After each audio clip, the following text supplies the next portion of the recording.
Sa video ito, pag-usapan natin kung paano natin mailalagay sa normal o tamang menor at RPM yung ating mga motor gamit itong tachometer na nabili natin. So titignan na rin natin kung accurate nga ba itong tachometer na nabili natin.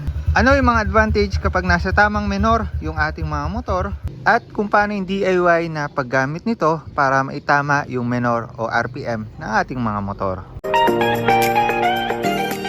So magandang umaga sa inyo. Moto Art here. At sa video ito ay ilalagay natin sa standard na menor or normal na RPM yung ating mga motor dito, si Scarlett natin at yung Click version 3 ng kapatid ko. So sa mga hindi po kasi nakakaalam, yung ating mga Honda Click is may adjustan po yan ng menor, which is yung air screw or yung idle screw na nandito, pero wala po siyang tachometer dito sa digital panel.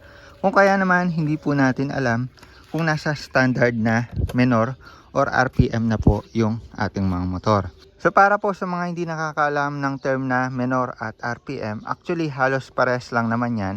Pero usually yung term na menor ginagamit natin para i-describe yung tunog ng ating mga motor, yung bilis or bagal ng tunog ng ating mga motor. Kaya may term tayo na mabilis yung menor, may term tayo na mabagal yung menor. Yung RPM naman stands for revolution per minute, ikot kada minuto. So medyo technical term yon kasi may tamang bilang lang ng revolution yung ating mga crankshaft or yung ating mga piston sa loob ng engine within 1 minute. At nakaset po yon, nakasulat po dito sa ating mga upuan. So mamaya pakita ko po yung standard RPM nyan. Take note lang, once na naitama na po natin yung RPM ng ating mga motor is okay na rin po yung menor. Ganon din po kapag okay na yung menor, okay na yung RPM ng ating mga motor. So kadalasan yung ginagawa nga natin, adjust lang ng idle screw. Kasi kadalasan problema kapag pumupugak, namamatay na po yung ating mga motor. Dito lang tayo nag-adjust.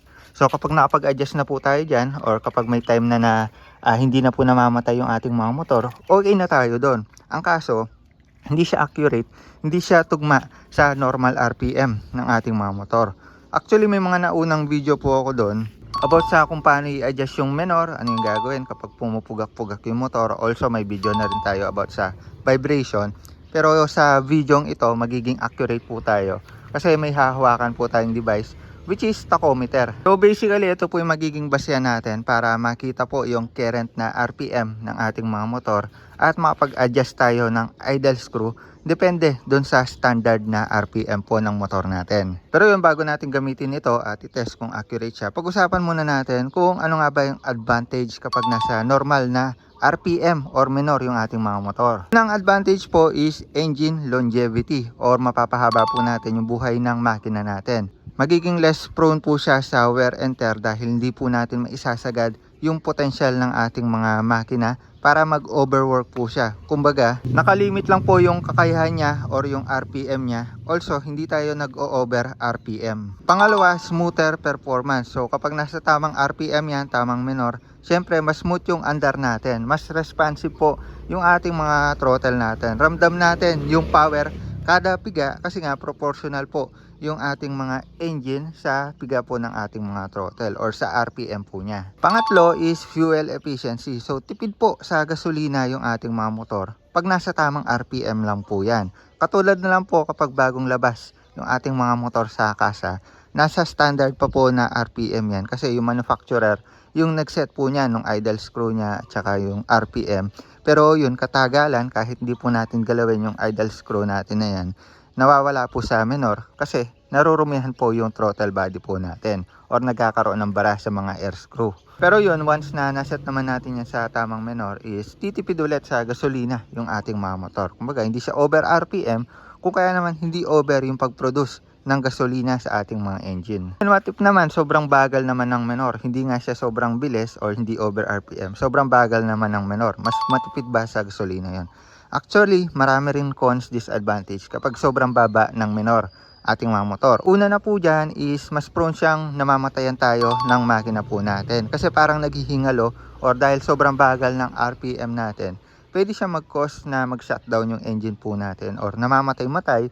At pwede rin naman yung pumupugak-pugak siya or parang ngayon nga naghihingalo yung engine natin dahil mabagal po yung processing ng RPM po natin. Mas prone siya sa mga ganong bagay. Kung kaya naman, kung mailalagay po natin palagi sa standard na minor yung ating mga motor, wala po tayong magiging aberya, smooth po yung biyahe po natin, at mapapahaba po nito yung buhay ng ating mga motor or makina. So bago po natin i-test yung accuracy nito, pakita ko lang po yung standard na RPM ng ating mga motor. So usually nakasulat po yan dito sa ilalim ng U-box, at actually halos pare-parehas lang yan. So dito sa mga motor natin, sa version 2, click 150, kung makikita nyo dyan, idle speed in neutral 1700 plus or minus revolution per minute at normal operating temperature. So ibig sabihin no, plus and minus 1700, pwede siya na 1600 to 1800 sa pagitan dapat nun. In between ng ganong numero, nasa standard na minor na yung ating mga motor. So pwede siyang 1650 or 1750, basta hindi siya lalagpas sa minimum at saka sa maximum. So actually ganun din sa version 3 tsaka sa ibang mga motor, same lang naman yan eh. So, kung makikita nyo dito, pagkita ko na rin, idle speed in neutral 17 plus minus at normal operating temperature. So yung normal operating temperature na yon, yun yung kapag naka-idle lang po siya or hindi po tayo umaandar. Kaya nga nakasulat dyan in neutral eh. Kumbaga parang naka-idle lang po tayo. Ayan o, in neutral. Parang naka-idle lang yung motor. Kasi pag naitama na natin yung idle niya, kapag naka-neutral siya, okay na po yung RPM nun kahit magsilinyador tayo. Kasi proportional na po yung piga natin sa magiging RPM natin. Kumbaga hindi na po tayo mag-over RPM. Kasi imagine niyo kung sobrang taas ng idle nyo in neutral, tas nag-throttle pa kayo, kumbaga masosobrahan na yung RPM nyo sa inyong mga motor. So syempre bago natin siya gamitin dito sa mga motor natin, actually magre-reflect lang dito yung RPM kaso hindi natin alam kung accurate, 'di ba? So ngayon, gagamitan muna natin siya ng comparison dito sa ADB po natin na may tachometer. So sa mga hindi nakakaalam, ADB po natin may tachometer yan. Ito yung tachometer niya. So yan, nababasa niya yung RPM, revolution per minute. So kada bilang dito times 1000 yan. Kapag nakatutok yung bar dito, 1000 RPM siya, 2000, 3000, and so on. Bali ko, konekta muna natin ito sa ADB po natin. Tapos titignan natin kung match po itong naka-display dito versus sa lumilitaw po dito sa panel po natin. So kapag bumili kayo nito, may dalawang option po kayo. Yung isa may pang-ipit, yung isa wire lang. So itong pang-ipit, mas okay siya kasi wala nang hassle. Iipit nyo na lang siya sa may part po ng ating mga ilalim ng spark plug o dito sa may spark plug top po natin. So diyan ko lang siya iniipit. So kapag bumili naman po kayo ng wala pong pang-ipit, pupulupot nyo po siya ng 5 beses dito sa ilalim ng spark plug cap. Pero actually kahit ilapit nyo lang po siya dito, kahit hindi nyo po siya i-connecta, magre-reflect po dyan yung RPM. So nadedetect nya rin po. Pero tayo syempre para mailayo natin to dito sa part na to, ipit na lang natin siya dito. So nababasa niya po yung ignition pulse na dumadaloy dito at nako-convert po siya into numbers, kaya naman nakikita natin yung RPM dito sa tachometer po natin. For idea din po kasi yung mga pang-correct talaga ng RPM natin is yung mga diagnostic device katulad na lang ng MST Pro, kaso sobrang mahal nun, nasa 25 to 30k kung di ako nagkakamali kung bibili kayo nun. At kung ipapakorek nyo po yung RPM nyo sa mga shop, napakamahal din po yan. Not sure lang pero aabot ata ng 500 to 1k depende na sa shop. Napaka-hassle nun kasi may mga times na sobrang less po magbago ng menor ng ating mga motor. Kaya naman napaka-reliable po kung may sarili tayong tachometer para every time na mawawala sa menor yung ating mga motor, nararamdaman natin na pumapangit yung performance, pumupugak-pugak, pwede po nating magamit to. Madudukot po natin agad to. Napakaliit lang eh. Tsaka napakamura lang pala nito guys. Nasa 250 pesos lang po ito more or less. Ilalagay ko na lang po yung link sa description kung saan ko po nabili yung legit na tachometer katulad nito. By the way, para iset po itong ating mga tachometer, kasi may mga settings. So click nyo lang to ng matagal. Tapos iset po natin siya sa 3. Ayun yung 3, lumitaw na 3. Hanggang 5 lang yan eh. Ulitin natin. 1, 2, 3. Kasi makikita naman natin sa manual natin, ito pa-flash ko sa screen, yung 1 is para sa 4-stroke engine, yung 2 is para sa 2-stroke 3 is para sa others. Yung motor natin actually 4-stroke naman yan. Kaso hindi ko siya sineset sa 1 kasi na-try ko na siya at hindi po siya accurate. Masyado po siyang malayo sa katotohanan. So yung 3 or yung others, dun ko po siya isineset katulad na lang nito. Para po mas accurate siya. Kasi natest ko na nga nung isang araw. Accurate siya dito sa others kasi nababasa niya yung scooters. Baka lang mas accurate po yung 1 or yung 4-stroke para dun po sa mga dekambyo ng motor. So yan, ilapit po natin siya dito. Start po natin yung motor. Start na natin yung motor natin. Ayan. Ayan, pagkabuhay ng motor, may nag-reflect agad dito sa tachometer po natin. So kung makikita nyo, nasa 2 or nagbabawas siya ng 1 bar, no? So yung nagiging basis ko dito, base sa experiment ko dito, yung pinakamababang lilitaw dito na number, yun po yung accurate siya or malapit siya. Kasi may tatlong set ng number na lumilitaw dito. And 16, 19, tapos yung isa nasa 23, 24. Kaso malayo na siya sa 24 kasi kung 24 dapat dito yan sa gitna, di ba? So yung pinakamababa 1920, which is pasok po. Ayun, 1680 pala. 1680 yung pinakamababa, which is pasok po dun sa standard minor ng ating mga ADB. Also dito sa tachometer niya. Kasi nagbabawas siya ng 1 baro. So yung pa isang bawas niya 250 agad yung minus sa 2000. So approximately 1750 yan. So malapit siya dito sa 1650 na lumilitaw kanina. Ayun, 1680. So yun po yung nagiging basehan ko. Tapos tinry ko pa po siyang taasan or RPM. Gawin natin 3000 or 4000 na. Kaya kung makikita nyo dito, mababang lilitaw dyan is nasa 3850, 3840. Yun po yung nagiging basehan ko. Ayan, no? Kasi yung 43 medyo malayo na siya. Taas pa natin ng 5,000. Ayan, dito medyo accurate na siya. Habang lumilitaw dyan is 5,000. So ibig sabihin medyo accurate siya dun sa pinakamababang lilitaw na value dito sa tachometer po natin. So paiba-iba siya ng naka-display, pero yung pinakamababa yung sinusundan ko kasi yun yung mas malapit siya sa accurate or dito sa tachometer ng ating mga motor. So ibig sabihin pwede natin itong magamit para sukatin po yung RPM po ng ating mga motor at maitama, depende po dun sa kinakailangan niya na RPM. So yung iseset natin dito is more or less 1,700 dito sa dalawang Honda Click. So idudugtong naman natin siya dito sa mga motor natin. So yan, tatanggalin ko lang yung pagkaipit dito. Actually pwede nyo naman isingit dito eh. Kaso kung maliit yung kamay nyo, dun lang siya kakasya. Pero dito, ayan talaga yung tanggalan sa ADB.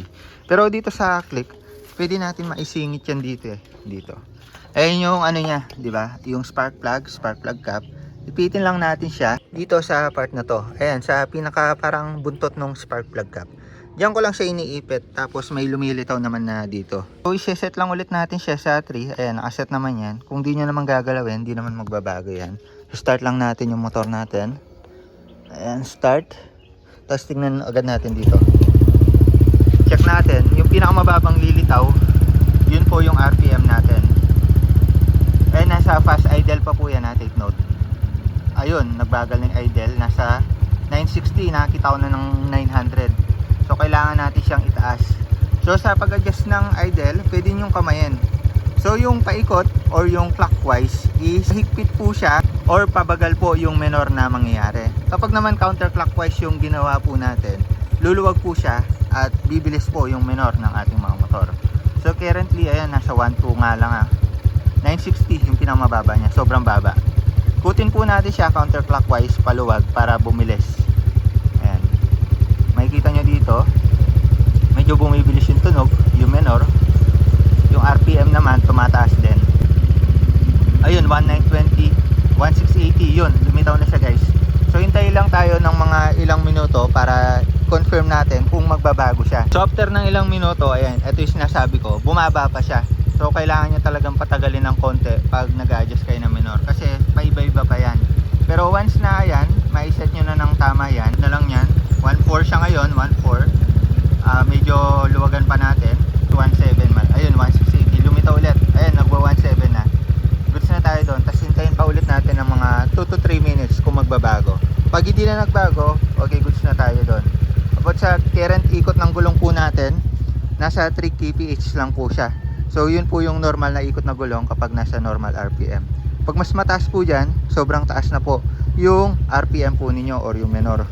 So yan, pinatagal ko pa siya ng ilang minuto. Ayun, nasa 1680, 1690, 17 normal RPM. At about sa vibration niya, ganito lang yung vibrate niya guys. Nagbabibrate siya ng konti syempre, pero hindi siya yung sobrang maalog. So pakita ko rin kapag sobrang baba yung menor at saka sobrang bilis. Try natin babaan yung menor niya guys, para makita ninyo kung gaano yung vibration kapag mababa yung menor. Para makita nyo lang yung vibration. Ayun, umabot ng 1, 2. Ayun yung vibration niya. Kung makikita nyo, mas malakas yung vibration kapag mababa yung menor. So yan yung cause ng vibration minsan. Menor lang, ayun o. Ang galaw ng baso natin. Also, kapag nasobrahan nyo pala ng adjust, mamamatay po yung inyong mga motor. Katulad na lang nito, papatay na siya. Papatay na yan, papugak na yan. O yun. So kapag nasobrahan ng adjust, kasi nasagad na ninyo, wala nang hangin na dumadaloy, mamamatay na. Pero yun, kapag nasobrahan naman po sa luwag, pakita ko rin sa inyo lahat ng scenario guys.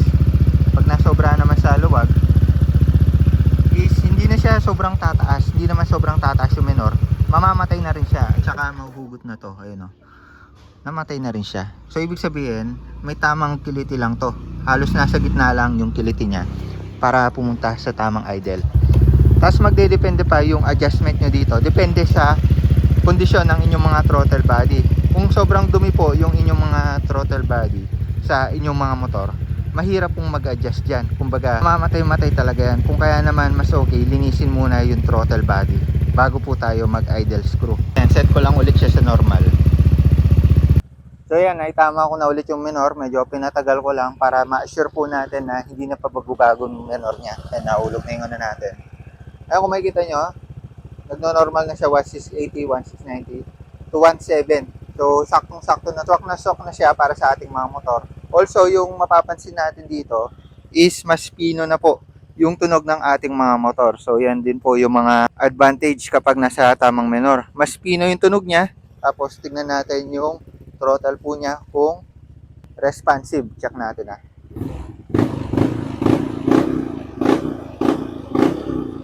So far responsive. Try naman po natin sakyan guys. So yan, sakyan na natin. Actually, medyo matagal-tagal ko rin tong hindi na drive ng ano eh.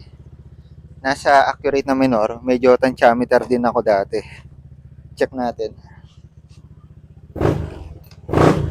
So far, so good. Responsive naman.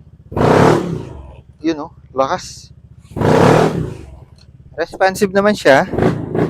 Tapos napansin ko, mas maganda na yung ano niya, hindi siya sakal, hindi po pumupugak-pugak yung ating mga muffler. Kumbaga hindi siya nahirapan. You know? Ganda ng RPM niya. Lakas. Ang lakas. So yun, ramdam ko lang, di naman siya lalakas syempre dahil di naman tayo nagpalit na CVT. Ramdam ko lang yung responsiveness ng ating mga throttle. So all goods na tayo dito kay Scarlett, na itama na natin menor. Nakita naman natin na mas gumanda po yung performance niya, yung response ng throttle. So punta na po tayo dito sa Click version 3 ng kapatid ko. So okay na po tayo kay Scarlett, ipitin naman po natin yung spark plug cap nito. So dito kapag hindi tayo naka-ES, medyo masikip itong part na to. Di tulad dun kay Scarlett, medyo lumuwag no. So kailangan talaga dito maliit yung kamay. Pero mahigilap nyo naman yung inyong mga spark plug cap mula dito. Ayun siya oh. Ayun. Maipit na po siya sa spark plug cap. So yun dito, ito kasi mula nung binili yung motor is hindi pa nagalaw ito. Pero nakikita ko parang medyo ma-vibrate na yung motor. Ayun, hindi pa nagagalaw yung air screw. Kasi yung markings po niya, diretso pa yung kulay asul na yan. Diretso pa hanggang sa taas. So check natin yung menor niya ngayon. Current niya. Start lang natin.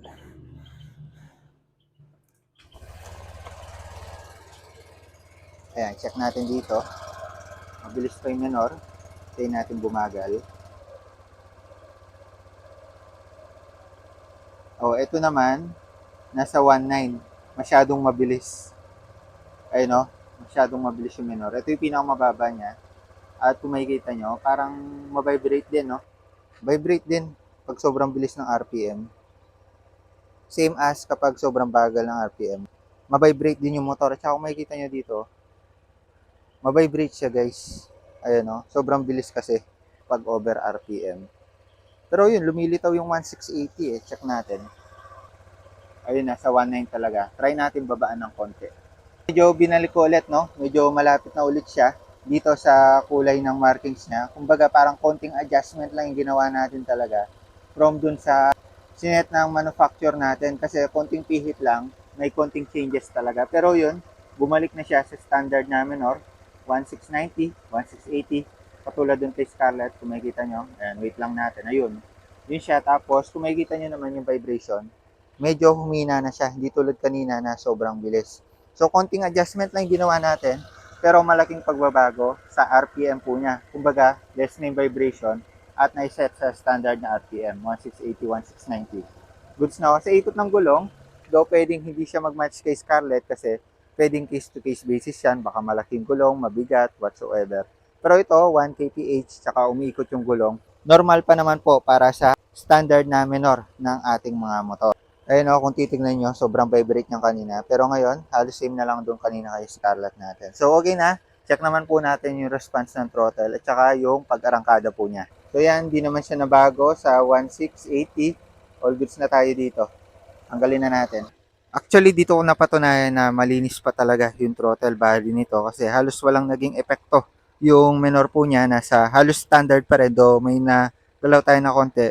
Pero ayun, as long as malinis yung air filter po natin, nababantayan po natin, walang dumi na makakaabot sa throttle body natin. Magiging cause na magbabago yung menor ng ating mga motor. Response ng throttle, lakas ah. Ganda, ganda ng play. Ganda ng response. So kapag naramdaman nyo na hagok to, kapag inikot nyo, may konting-konting delay lang, kailangan nyo na rin check yung RPM. Pero ito, so far so good. Yan. Sa arangkada lang makikita na natin, hindi na natin siya kailangan dalhin sa kalsada. So yun, sa ganung paraan lang, naitama na po natin yung RPM ng ating mga motor dito kay Scarlett at dito sa version 3. At makikita naman natin yung difference from hindi pa sila na-adjust. May konting vibration at medyo pabago-bago pa yung menor. Pero once na na-set na natin sa tamang menor, okay, goods na po tayo. Maganda na yung response ng throttle po natin.